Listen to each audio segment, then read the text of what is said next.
Here is a big computer tape. Only I know about it. So to start, go on your keyboard and press Windows G. This little panel will appear. You can see it here.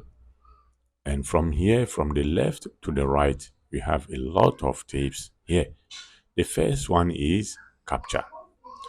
If you press on this, you can take a quick screenshot of your desktop. You can see it here. You come here, see my captures. You see all the captures I had. So the next one is how the performance.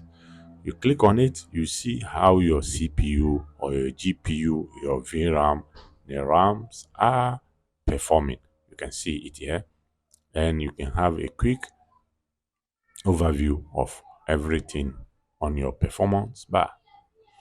The third one here is resources. You tap on it or click on it, you can see all the services running in the background of your machine. You can see, you can just tap here to delete it here, and you can end the task from the right side here.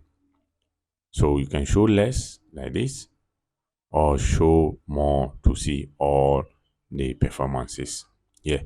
You have here the Xbox Social.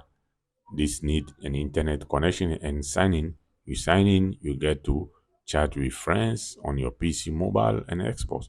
This, if you tap on the widget menu here, you can add and subscribe. You can add some widgets here. You can add some audio here. You can see this one, the audio here. Here you can control your audio performance here. You can see the system also sound here. If you are watching a movie, you can see it here like this one. You can add and decrease the volume from here. This is the Windows media playing here. You can see you can add and reduce the volume from here.